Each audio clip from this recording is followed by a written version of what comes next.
Hey friend, today I'm going to share how to help your struggling reader to read and why it matters.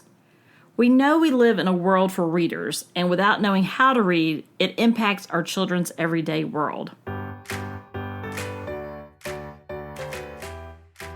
When you think about your child's dyslexia, do you feel at a loss as to what to do next? Do you feel alone trying to figure it all out?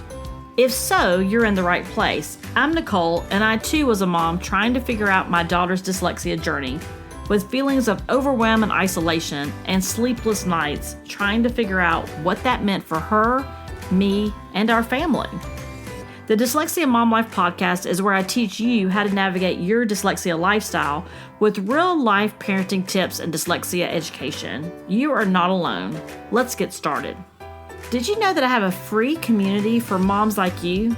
Busy moms who are walking their dyslexia journey and supporting one another through their ups and downs of dyslexia parenting. Our group is a safe, supportive, and positive space to connect and find your dyslexia community.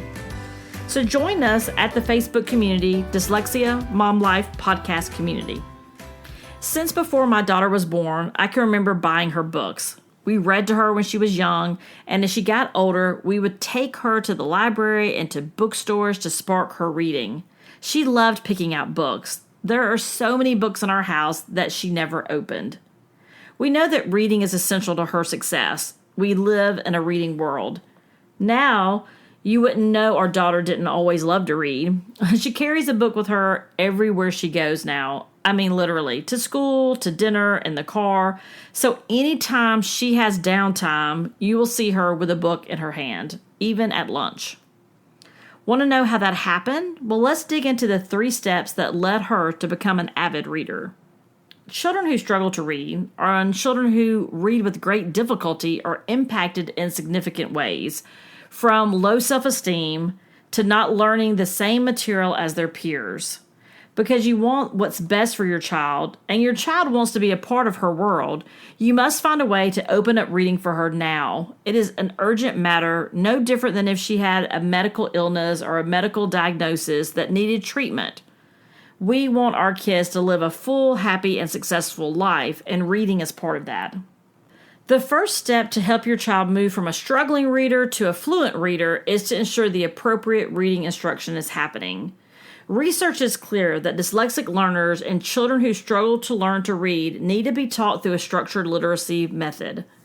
The International Dyslexia Association says that structured literacy teaching is the most effective approach for students who experience unusual difficulty learning to read and spell printed words. The term refers to both the content and methods, or principles of instruction. It means the same kind of instruction as the terms multisensory, structured language education, and structured language and literacy. Structured literacy teaching stands in contrast with approaches that are popular in many schools, but that do not teach oral and written language skills in an explicit, systematic manner. Evidence is strong that the majority of students learn to read better with structured teaching of basic language skills, and that the components and methods of structured literacy are critical for students with reading disabilities, including dyslexia. I'm going to also include some links in the show notes to the International Dyslexia Association, IDA. There's several pieces that they have that are really set out for parents to better understand structured literacy. And so I'm just going to give you a little bit of a taste of it, but I want you to really go and dive into what that looks like, because you need to find out if your schools are providing that integrated language, reading and writing, if they're looking at all the components that are considered in structured literacy. Some school districts are still using whole language, so you really need to know what type of programs your schools are using to know if your child is being provided with the appropriate instruction for them. The second step is private tutoring. Your child may need private tutoring individually depending on a few things. 1, the severity of the dyslexia. Depending on your child's severity will depend on how quickly they respond to the instruction and how much additional one-on-one support they need through private tutoring. This will be a cost, but it will accelerate their opportunities to be able to close that gap with their peers and read on grade level, bring up that self-confidence, and also get them back on the road to reading. That is important because you have to look at that severity to know how often and how long they might need individual instruction and tutoring. The best place to find this is on the evaluation where your child was identified with dyslexia or a specific learning disability in the area of reading. Go back to that expert and ask them, what is the severity? And when you're talking about severity, they know whether or not how quickly your child's going to respond and how much instruction they may need. And so that is an important component, that first piece. Second one is, how far behind in reading is your child? If your child's in 4th or 5th grade, reading on a 1st grade level, are there more than one grade level behind? I feel like it's an urgent matter. It is something that definitely I would look into some additional individual tutoring and private tutoring. And 3, the availability of school instruction. So going back to step 1, what type of daily instruction is your child receiving? And if they're in large groups, it might be hard for them to get the instruction they need to be able to overcome their dyslexia, to remediate it so that they can read. We're not fixing anybody. Your child is always going to be dyslexic. That is just how their brain works, and that's a beautiful thing, but we have to help them figure out how to use their brain and rewire them. Some people will say rewire it, but really it is learning the tools and the rules to be able to read. So it's all about restructuring the way they think about learning. And the younger they are, the easier it is for them, because there's not so many rules they have to relearn or look at things through a different lens. So that second step is essential and important to be considering. The third step is to expose books on topics of interest to your child through many different ways, but let's talk about that a little bit. So the third step to really moving your struggling reader to a reader is that we have to find things of interest. Reading a class book is great, and many of our teachers incorporate books of interest. But if your student, your child is really struggling and has no interest in reading, because it's hard.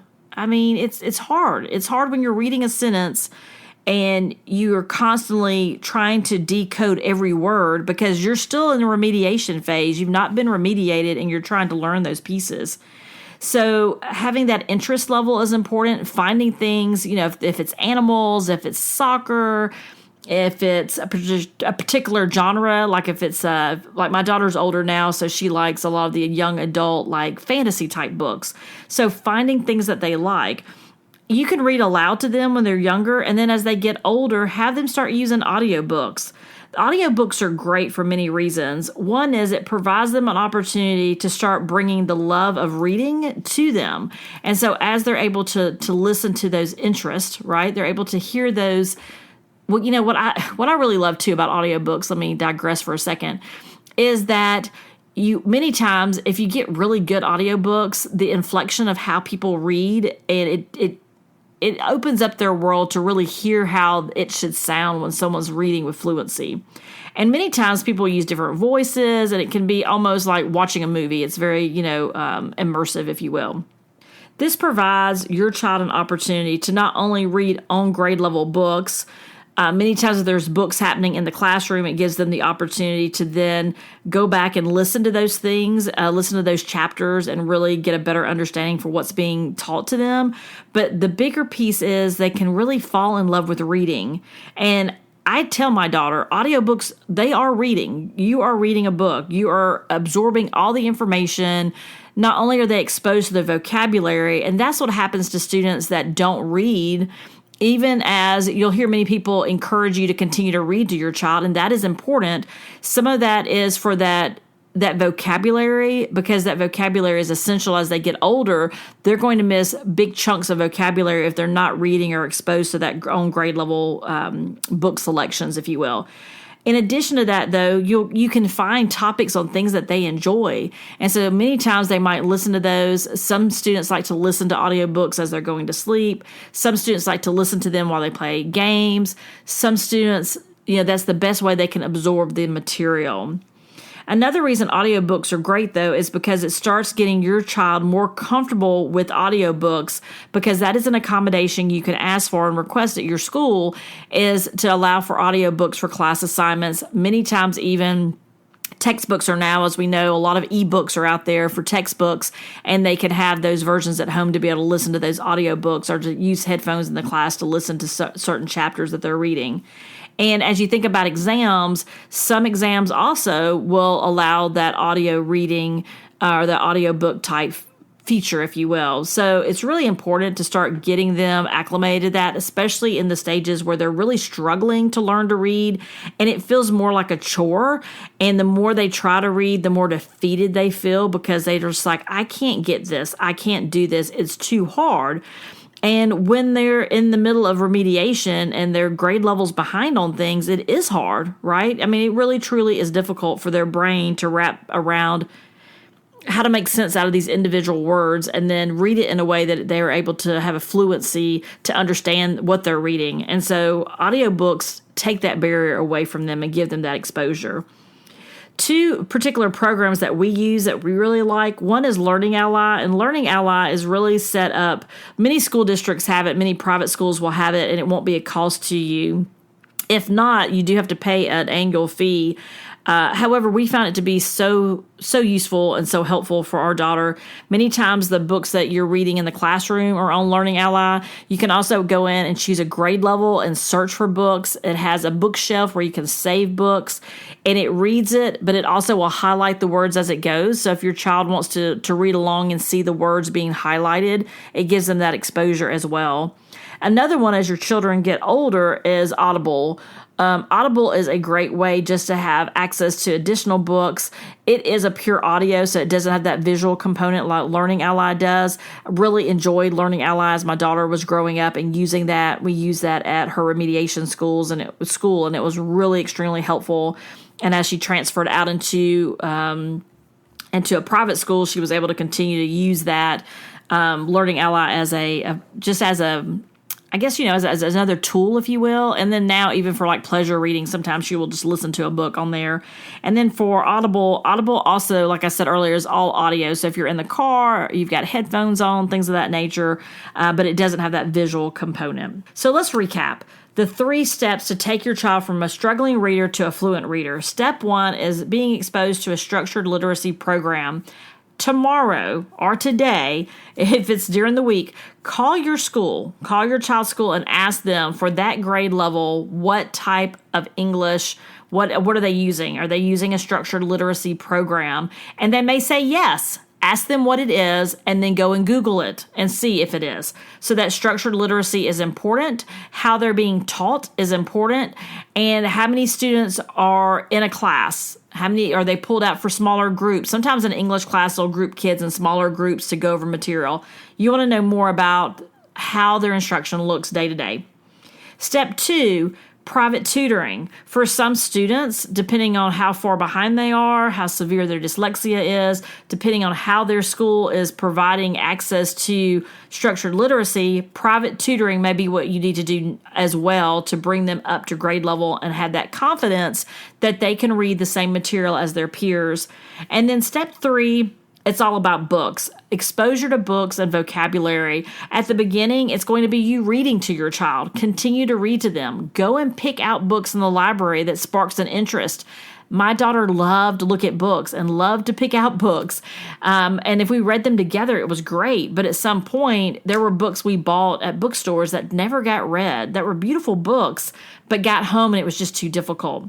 So then you could swap over to audiobooks, or you can do them concurrently. You could be reading to them and using audiobooks, so that way your child feels a little sense of independence that they have this.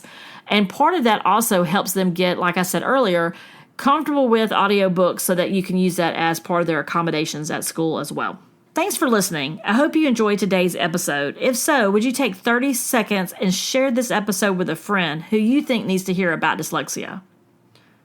Or who knows, maybe asking you questions about your reading journey with your child. Also, please leave a review for the show on Apple Podcast.